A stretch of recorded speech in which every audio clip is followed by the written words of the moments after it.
Hello students, in this lecture we have discussed about the degree of freedom. Okay, what is meant by the degree of freedom? इसकी definition देखेंगे हम. It is defined as the minimum number of independent variable such as temperature, pressure and concentration which should be specified in order to define system completely. Okay, मतलब degree of freedom हम किसे बोलेंगे? जो the minimum number of independent variable रहते हैं. जो dependent variable and independent variables are different. और independent variable कौन से? जो है temperature, pressure and concentration which should be specified in order to define system completely. वो ये जो इंडिपेंडेंट वेरिएबल जो रहते हैं वो एखादे सिस्टम को इंडिपेंडेंटली वो डिफाइन करते हैं. उसे हम क्या बोलेंगे?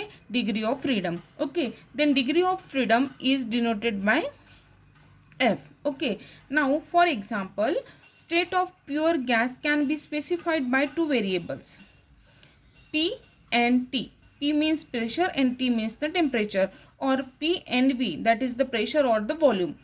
Third variable can be calculated, hence pure gas has been degree of freedom 2. Okay, देखो, state of pure gas can be specified by two variables. जो प्योर गैस की जो स्टेट है वो हम टू वेरिएबल से स्पेसिफाइड कर सकते हैं. एक तो प्रेशर और टेम्परेचर से, और प्रेशर और वॉल्यूम से. बराबर है. एंड थर्ड जो वेरिएबल रहता है वो हमें कैलकुलेट करना है, और वो हम निकाल सकेंगे एक फार्मूला से, F is equal to C minus P plus 2, जो हम देखेंगे बाद में. उसे ही हम क्या बोलेंगे? Degree of freedom. और यहाँ पे यदि हम उस फॉर्मूले से फाइंड आउट करेंगे तो हमें F इज इक्वल टू कितनी मिलेंगी? 2. ओके, नाउ मतलब F इज इक्वल टू 2 मिलेंगी तो उसे हम क्या बोलेंगे? Bivariant, because F is equal to 2 मिल रहे हैं, that is bivariant. Okay, हाँ. नाउ सेकंड एग्जाम्पल देखेंगे. H2O that is liquid is equilibrium. यदि हम उसको इक्विलिब्रियम करते हैं, मेंटेन करते हैं, हम क्या करेंगे? यदि लिक्विड को हीट करेंगे, ठीक है, तो उसका क्या होगा? वाटर होगा, वाटर का सॉरी गैस होगा. ओके, मतलब एक लिक्विड फॉर्म में और एक क्या है? गैसेस फॉर्म में. उसका हमने क्या किया है? इक्विलिब्रियम मेंटेन किया है, लेकिन वो क्या है? मोनोवेरिएंट है. ठीक है, तो उसे F इज इक्वल टू 1 आया है, तो F is equal to 1 means क्या है? मोनोवेरिएंट है.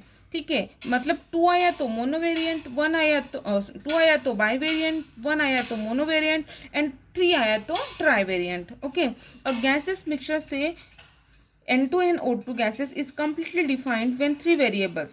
अभी 2 वेरिएबल्स हैं, 2 मिक्सचर ऑफ गैसेस है, एक तो नाइट्रोजन है और दूसरा ऑक्सीजन है. It's completely defined when 3 variables. ये हम कब डिफाइन, कैसे कर डिफाइन कर सकेंगे? यदि उसमें 3 वेरिएबल्स रहेंगे, जैसे temperature, pressure and component. Okay, ये 3 वेरिएबल्स पे डिपेंड रहेगा, तो उसका डिग्री ऑफ फ्रीडम जो रहेगा वो 3 कंपोनेंट पे डिपेंड रहेगा. तो F इज इक्वल टू 3 आएगा, that is the trivariant. Okay, this is what the degree of the freedom. Now the greater is the number of component in the system, greater is the degree of the freedom. यदि component यदि system में ज़्यादा रहेंगे, the number of component in the system is greater, then the number of phases of the system is also, और the number of degree of the freedom is also more. Means greater the number of component, greater the degree of the freedom. Okay, the greater the number of phases of the smaller is the greater the number of phases, the smaller is the number of degree of the freedom. अभी क्या देखो, यहाँ पे पहले statement में क्या बोला है उन्होंने कि नंबर ऑफ कंपोनेंट यदि ज़्यादा रहेंगे सिस्टम में तो डिग्री ऑफ फ्रीडम क्या रहेगा? ज़्यादा रहेगा. बट इन सेकंड स्टेटमेंट में वो क्या बोल रहे हैं? Greater is the number of phases the smaller is the number of degree of freedom. यदि ज़्यादा क्या रहेंगे? नंबर ऑफ फेजेस रहेंगे. यदि नंबर ऑफ फेजेस ज़्यादा रहेंगे, then the number of degree of freedom smaller, मतलब स्मॉल रहेगा, मतलब कम रहेगा. Smaller is the degree of freedom. ये 2 चीज़ें आपको ध्यान में रखनी है. यदि नंबर ऑफ कंपोनेंट यदि ज़्यादा रहा तो greater is the number degree of the freedom of the in a given number of phases. Okay, if the greater is the number of phases, the smaller is the number of degree of the freedom. Now next point हम देखते हैं. देखो, the number of phases in the maximum number of degree of freedom is equal to 0.